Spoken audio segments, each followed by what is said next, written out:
আসসালামু আলাইকুম। শায়ান তার কণ্ঠ নিশ্চয়ই আপনাদের মনে আছে। এই শিল্পী কিন্তু সেই জুলাই আগস্টে তার গানগুলো উজ্জীবন ঘটিয়েছিল ছাত্র জনতাকে। সেই শায়ান, শিল্পী শায়ান বলছেন যে আমি কখনোই এনসিপিকে সমর্থন করব না।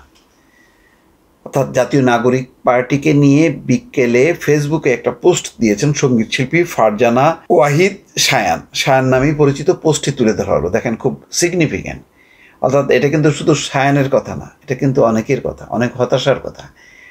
এনসিপি এখন এমন কোনো রাজনীতি করছে না, এমন কোনো নতুন কিছু দেখাতে পারেনি যে মানুষজন আকৃষ্ট হয়ে দলে দলে যাবে।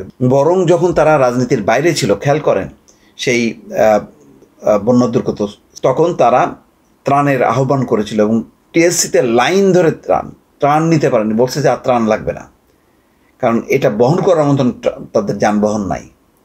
সেই জোয়ার কিন্তু এখন আর নেই।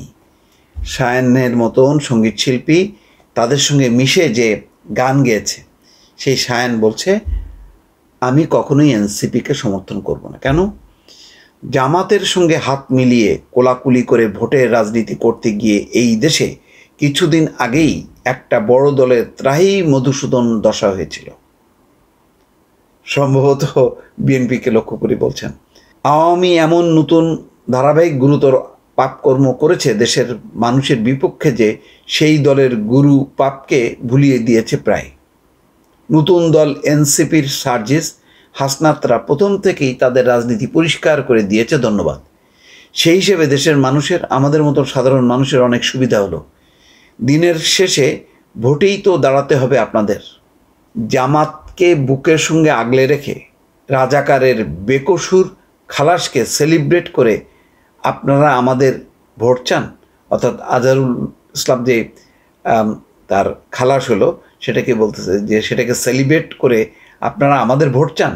বিবেকবান স্বাভাবিক সাধারণ মানুষের ৭১-এর পরে জন্মেছি বলে কি জামাত চিনি না, আলবদর চিনি না, বীরঙ্গনার ব্যথা বুঝি না?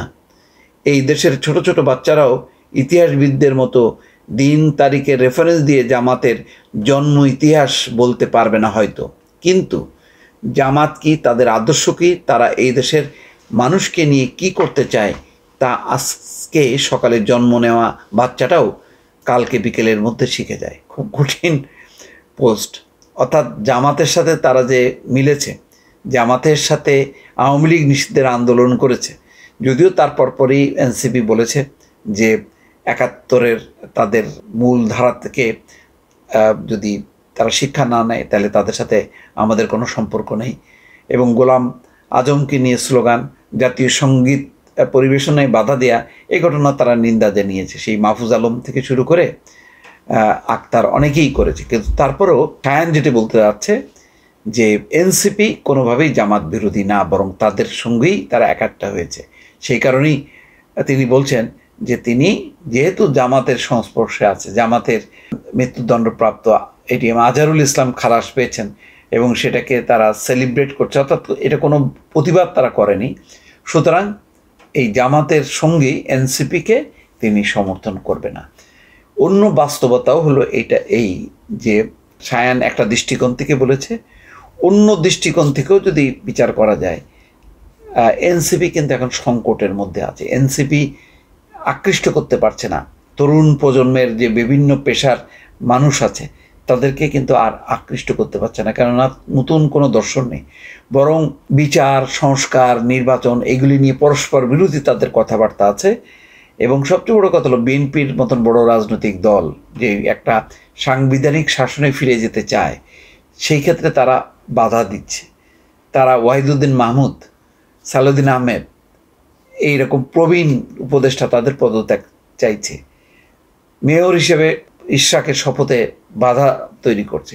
নানান কর্মকাণ্ডের মধ্য দিয়ে এনসিপি কিন্তু শুধু শায়ান যে দৃষ্টিকোণ থেকে বলছে তার বাইরেও অন্য রাজনৈতিক, গণতান্ত্রিক রাজনৈতিক দৃষ্টিকোণ থেকেও কিন্তু অনেকেই এখন আর এনসিপিকে গ্রহণ করতে চাচ্ছে না। ফলে শুরুতেই বলা যায় যে একটা বড় ধরনের ধাক্কা খেতে খেতে তারা কিন্তু এগুচ্ছে। এই এগোনোটা কত দূর পর্যন্ত তারা যেতে পারবে, ভোটের মাঠে তাদের অবস্থানটা কী দাঁড়াবে, অনেকগুলো প্রশ্ন সামনে আসছে, যেগুলি তারা উত্তর অ্যাড্রেস যদি না করতে পারে তাহলে বিপদে পড়বে এবং বিপদ ঘনীভূত হবে খুব দ্রুতই। এটা এই আশঙ্কা রাজনৈতিক বিশেষজ্ঞ মহলের। দর্শক ভালো থাকবেন, আল্লাহ হাফেজ।